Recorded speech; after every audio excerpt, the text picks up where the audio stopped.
ദാവീദെല്ലാം മടക്കിക്കൊണ്ടുവന്നു. എന്തൊക്കെ ശത്രു അപകരിച്ചു അതെല്ലാം ദാവീദ്, എല്ലാരും പറഞ്ഞേ, എല്ലാം മടക്കി കൊണ്ടുവരാൻ കഴിയും. എല്ലാത്തെയും മടക്കി കൊണ്ടുവരാൻ ഇന്ന് പ്രാർത്ഥനയോടെ നിങ്ങൾ ദൈവസന്നിധിയിൽ ഈ വചനത്തെ നെഞ്ചോട് ചേർത്ത് പിടിച്ചു പറയണം. എന്റെ നഷ്ടമായി പോയതെല്ലാം മടക്കി കൊണ്ടുവരാൻ എനിക്ക് സാധ്യമാണ്. അത് മടങ്ങി വരുവാൻ ഇടയാകും. അത് മടക്കി കൊണ്ടുവരുവാൻ എനിക്ക് കഴിയും. നോക്കിയാട്ട് ഇവിടെ ദാവീദ് യഹോവയോട് ചോദിക്കുകയാണ്. അമാലേക്യർ എന്ന് പറയുന്നൊരു ജനം, ദാവീദിന്റെ ഭാര്യമാര്, പുത്രന്മാര്, പണം, ഇങ്ങനെ കുറെ കാര്യങ്ങളെയൊക്കെ അവർ അപഹരിച്ചു കൊണ്ടുപോയിട്ട് ദേശം ചുട്ടരിച്ചു. വളരെയധികം കണ്ണുനീരോടെ ആവലോടെ താനില്ലാത്ത സമയത്ത് ശത്രു ചെയ്ത പ്രവൃത്തിയെ കണ്ട് വിഷമിച്ച ദാവീദിന് ജനമെല്ലാം കല്ലെറിയാൻ നിൽക്കുമ്പോൾ ദാവീദ് ദൈവത്തോട് ആലോചന ചോദിക്കുകയാണ്. എന്തുവാ ചോദിച്ചതെന്നാണ് നാം 8-ാം വാക്യത്തിൽ വായിച്ചത്. അപ്പോൾ ദാവീദ് യഹോവയോട്, ഞാൻ ഈ പരീക്ഷയെ പിന്തുടരണമോ? അവരെ എത്തിപ്പിടിക്കാമോ? ദൈവത്തോട് ചോദിക്കുകയാണ്. ശത്രു മോഷ്ടിച്ചു കൊണ്ടുപോയി, ആൾബലം കൊണ്ടും ഒക്കെ വളരെ ശത്രു വലിയ പവറാണ്. പക്ഷേ എനിക്ക് അവരെ എത്തിപ്പിടിക്കാമോ? ദൈവത്തോട് ചോദിക്കുകയാണ്. ഇന്ന് പകൽ ഇവിടെ ഇരുന്ന് നിങ്ങളുടെ ജീവിതത്തിൽ നഷ്ടമായ, ശത്രു അപഹരിച്ചുവെന്ന് നിങ്ങൾക്ക് തോന്നിയ ചില കാര്യങ്ങളെ ഇന്ന് പകൽ ദൈവത്തോട് ചോദിക്കാൻ പറ്റുമോ? പിതാവേ, എനിക്കത് മടക്കി കൊണ്ടുവരാൻ കഴിയുമോ?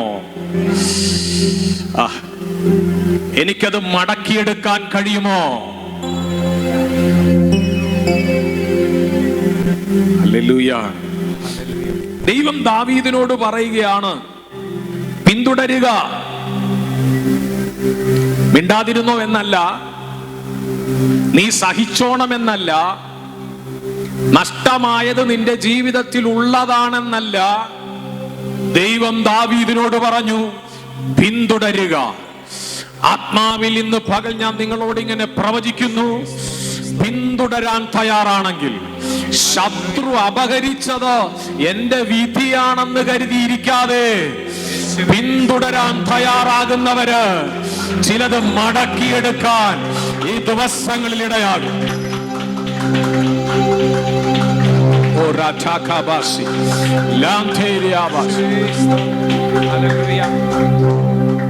പിന്തുടരുക. ദൈവത്തിന്റെ അരുളപ്പാട് ദാവീദിനുണ്ടായി.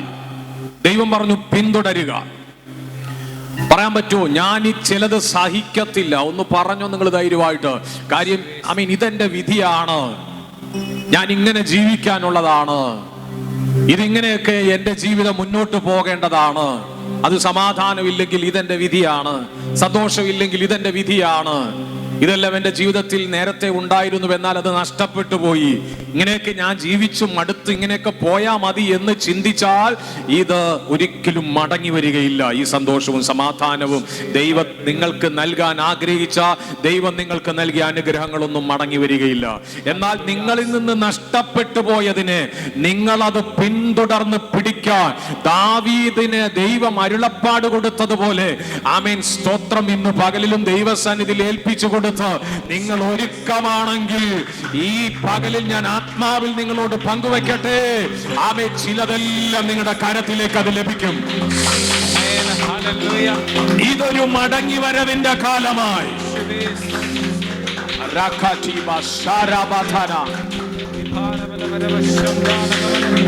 ചിലത് നിങ്ങളുടെ കരത്തിൽ അത് മടക്കി തരുന്നൊരു സീസണായി ദൈവം ഈ കാലങ്ങളെ ഉപയോഗിക്കും. ദൈവം ഒരിക്കലും ഇത് നീ സഹിച്ചോ എന്നും പറഞ്ഞ് മിണ്ടാതിരുന്നില്ല. നോക്കിക്കേ, പലപ്പോഴും ചിന്തിക്കുന്നത് ഇത് ഞാൻ സഹിക്കാനുള്ളതാണ്. ക്രൈസ്തവ ജീവിതത്തിലൊക്കെ ഇങ്ങനെയൊക്കെയുള്ള കുറെ കാര്യങ്ങളെ നമ്മൾ കണ്ടില്ല കേട്ടില്ല എന്നൊക്കെ വെച്ച് ഇതൊക്കെ എൻ്റെ വിധിയാന്നൊക്കെ പറഞ്ഞ് ദൈവം എല്ലാ കാര്യങ്ങളും അറിയുന്നുണ്ട്,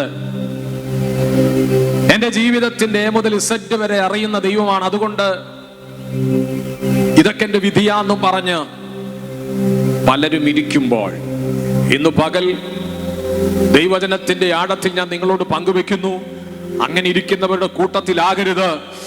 ശത്രു പിടിച്ച് അപകരിച്ച ചിലതിനെ തിരിച്ചു പിടിക്കാനുള്ള നിയോഗത്തോടെ ഈ ദിവസങ്ങളിൽ നിങ്ങൾ എഴുന്നേൽക്കണം.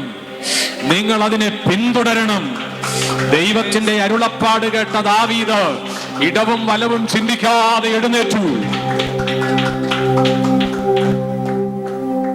ദൈവം ദാവീദിനോട് പറഞ്ഞു, നിശ്ചയമായും അവരെ എത്തിപ്പിടിക്കും. ആ പദം നിങ്ങൾ ശ്രദ്ധിക്കണം. എങ്ങനായിരുന്നു? നിശ്ചയമായും. ദൈവം പറഞ്ഞു, ഉറപ്പാണത്. നീ പോയിക്കോ, ചിലപ്പോൾ ഒരു പക്ഷേ എന്നുള്ളൊരു വേർഡ് അവിടെ ഇല്ല. നിശ്ചയമായും. ഇത് പറയുമ്പോൾ എനിക്ക് ഉറപ്പുണ്ട്, നിശ്ചയമായും ചിലത് സംഭവിക്കും. നിശ്ചയമായും. ദൈവം ദാവീദിനോട് പറയാണ്, നിശ്ചയമായും അവരെ എത്തിപ്പിടിക്കും.